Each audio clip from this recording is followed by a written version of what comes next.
Hi everybody, it's me Camille and this is Talkin' Makeup. And today I was going to talk about a question that I get asked a lot. It's how did you get into Mack? How did you get started? And how did you become a makeup artist? So I'm just going to tell you my personal journey, how I got where I am today.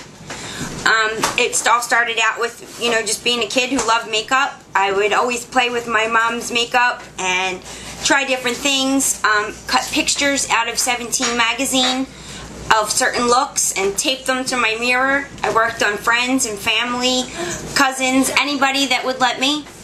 And it started to be that everybody wanted me to. When it was time for a dance or a wedding, people asked me to come over and do their makeup.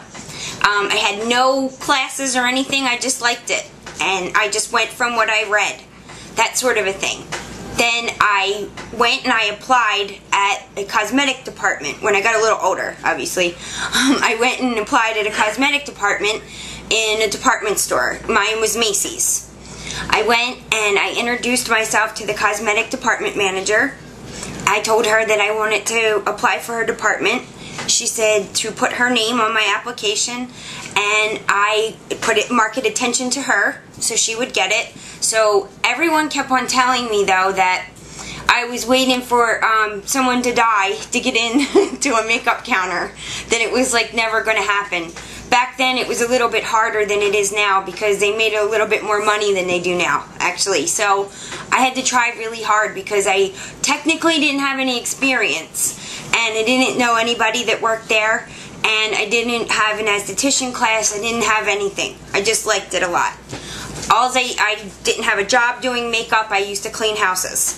And when I would clean houses though, people would give me their free gifts. One lady in particular used to give me her Estee Lauder gifts, and it just kind of gave me a love for that makeup counter. I heard about it my whole life, and I really wanted it. And when I went on my interview, I actually had my choice. When I finally got my call, because I tormented the cosmetic department manager at Macy's, I called her like every 3 days. I would call to see if there was an opening. It took me about 3 months to get in. For an interview. Once I got in for the interview, I got my choice of where I wanted to work, and one of my choices was Estee Lauder, and I hopped on it. I really think that that was the best place for me to be, because Estee Lauder is, to me, the biggest cosmetic company, because they own everything. They own Clinique, they own Prescriptives, they own Chanel, they own Tommy, Donna Karan, Bobbi Brown, Mack. Did I say Clinique? Yeah, I think I said Clinique. There's a bunch more. Origins. There's a whole lot of them. So that was a great place to be. There's great teachers. When I would go to class, I would pay attention. A lot of people would complain and say they didn't want to go. I always did. So if you are lucky enough to be in a place where you're doing cosmetics, soak everything up that you can. Pay attention to everybody. Always keep learning. Don't ever think that you're done, because you're never done learning. You can always pick up something new. That's just one part of it. That's how I got my experience.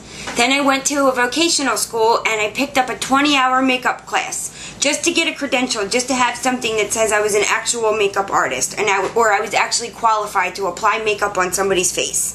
So I did that just so I had something under my belt. I worked for Clinique after that. I switched counters. I worked for Clinique because they were a little bit younger of a counter. I needed a little bit more money. It was not my home though. I missed my Lauder. I love Clinique though, but it was a journey. I learned a lot there. Their skincare to me reminds me of like a proactive kind of a thing. Their step skincare, it's pretty good. Some people don't like it, but I really did. I thought it was pretty good. Okay, so now let me get back on track here. How did I get into Mack? So all those things that I just said gave me a lot of experience. I got to match foundation. At Estee Lauder, they are hands down the best for foundation, concealer. I matched so much foundation at Estee Lauder. I've spent hours and hours. I don't know, like, if I did that thing where it broke down how many days of my life I've actually spent matching foundation. Lauder was, I did it all day sometimes. So there I learned about skin tones. Right there. That's not something you can learn at a makeup class. That's something you're learning right there on the spot. You're learning skin tones and what to look for and how to complement different skin types. When, you know, someone has oily skin or a mature skin, or, you know, whatever the case may be. How to, you know, make certain skin tones look different ways. If someone's skin is like washed out or like a gray tone to it, how to brighten it up. All those sorts of things. You can't learn that. You can read it in a book at makeup school and learn from the girl next to you or the person on this side of you, maybe, but you don't ever get that hands-on experience like you do working on people. And the mall is the best place to do it because the salon isn't going to let you in unless you have that certificate. So my best suggestion to the younger girls out there that want to get started, start working on your friends until I think it's like 18 you can start working at the department stores. And then go apply at the department stores. It's not as hard to get in nowadays. And if you really love makeup, you're going to do so well. You're going to pick up on all the things people have to teach you, and then you can go pick up your certificate. And so this way you can say, I'm a professional makeup artist. And then if you still want to go for Mack after that, then what I did was, it's really, really easy. It's the same thing I did for Macy's. I made up a resume listing all my credentials, putting everything that I've done, things that I do, my freelance work, all that kind of stuff. I went to the counter and to the store, and I handed my resume in. The girl right at the counter said, do you have any experience? And I was like, yes, I do. She said, all right, good. She's like, they'll probably call. So she said, give a call and make sure she got this, meaning the manager got it. So I did that. I called the manager, and then I called the store's manager. And then I would wait 3 days, and I'd call back again and ask if there was a position available. After I made sure they had my resume. Then I'd wait a week, call back, and make sure that they still had my resume, and see if there was any openings. Then I'd wait another week, and I'd call back again, say, hi, I was just checking in to see if there was any openings and just trying to keep myself fresh in your mind. That sort of thing. Finally, just like with Macy's, I actually ended up working at another Macy's again for Mack, but just like with Macy's with Estee Lauder, finally I got my call. I went in, and you just have a normal interview. They ask you, you know, normal interview questions, you know, about being on time and that sort of thing, and then they ask you a few things about makeup. Your first interview is not too makeup oriented. If your resume speaks for itself, that sort of a thing. But like if you're in cosmetology school, they'll hire you. You don't have to necessarily have worked at another makeup counter. There's all different instances. Someone went to special effects school and got hired at my counter. She never even used brushes to do makeup before. She could build like animatronics, but she didn't use brushes to apply makeup. But they hired her because she was good. She was really good, and it worked out awesome. There's, you know, if you have a love for it and you want to do it, don't let anybody tell you that you can or that you don't belong there. Go ahead and try, because you might really surprise yourself. And if you don't get in, it's not the end of the world. There is life after Mack.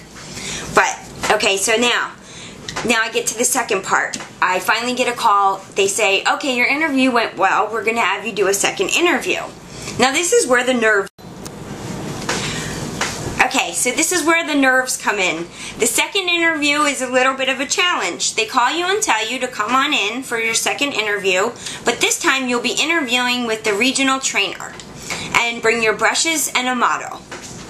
You'll be doing her makeup right in front of the trainer for your second interview. I was like, oh, okay. Alright, I'm going to go throw up. But I went. The trainer was amazing. That's one thing about people at Mack, is that generally, everyone's talented. All those people in that store or at that counter, they all are talented. Fabulous people, so creative. And most of them are so kind and want to teach people. So she was really cool, needless to say. I did the girl's makeup. She called, like, she had my boss, my future boss, call me right away and tell me that I was hired as a freelancer. You don't usually get into Mack with a steady position right off the bat. For the most part, you get hired as a freelancer, which means is that you're counter help.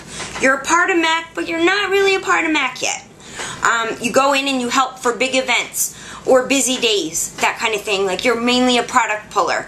Now, if you have a lot of experience and you feel comfortable, go ahead, do somebody's makeup and see what you can do. That sort of a thing. Then from there, I got offered my job. And from there, I just kept on doing everything I did at Estee Lauder. I took every class. I paid attention to every coworker. But guys, you don't have to necessarily go to school.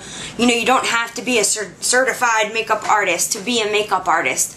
One of the best makeup artists I've ever learned from was self-taught. She is absolutely amazing. And I believe that a good makeup artist can work with Wet n Wild makeup and their fingers if they had to.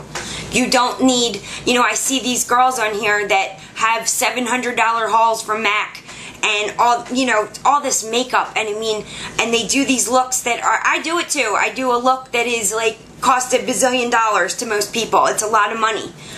But you don't need that. I got started with my CoverGirl and Wet n Wild and all my drugstore stuff. I acquired my makeup from working at the makeup counters. I was given it in gratis. I don't know, I just don't think it's fair to do that, to make people think that you need to spend all that money to achieve something. There are so many awesome cosmetic companies out there. Just because they're not in the mall doesn't mean that they're not fabulous. And just because it's not Mack doesn't mean that you can't do it. They use CoverGirl makeup on runways.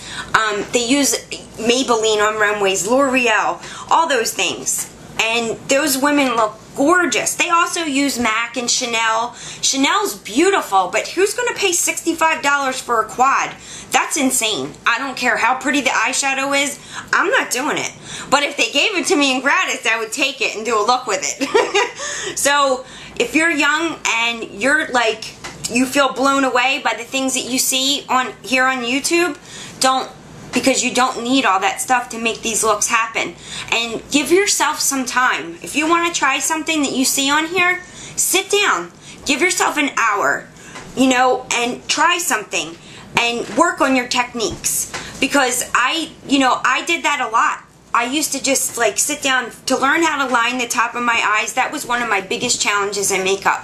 One night I sat down with a bottle of eye makeup remover and I didn't get up until I learned how to do it. And then I didn't let my sister get up until she let me learn how to do it on her. So once you get, like, you know, for me it was a big challenge because putting that brush at your eye can be so hard. Someone just reminded me of that the other day. You know, I think nothing of it going at my eye with a brush or going at someone else's eye with a brush. That's hard, but you've got to get used to it. It only takes a little bit, but once your eye's used to it, you can just go with it after that. And, you know, don't try stuff as you're running out the door or right before your big night because you're going to get frustrated. I have been there. I wiped my makeup off so many times and just thought, I can't do this kind of stuff. But guess what? You can. And from talking to people and people teaching me, that's how I got where I am. By listening to everybody and never forgetting that I was nothing before these people gave me a chance. So, if there is not a door open where you live, kick it down and get in, okay? Don't let anybody tell you that you don't belong, okay? And if you want something, go get it. You don't need all the fancy stuff, and Coastal Scents has beautiful brushes you can go get. You don't have to have Mack brushes. I'm going to do a couple suggestions, couple comparisons between Coastal Scents and Mack, because right now they're my brush place that I found, discounted brushes that I like. I've heard there's other companies like Sigma and Elf that have really low priced brushes. So I'm going to be doing something with the discounted brushes, and that's why I do giveaways, guys, because people gave me stuff. If I didn't get given things, I wouldn't be where I am right now. So that's why I always want to give stuff back to you, and I hope that I'm able to do it more and more. And I hope this helps somebody. I hope, you know, if you have any more questions, please let me know, and I will see what I can do. Okay? Alright, good night. Bye-bye. Oh, happy Memorial Day. Everybody be safe and behave, okay? Bye-bye. Have fun.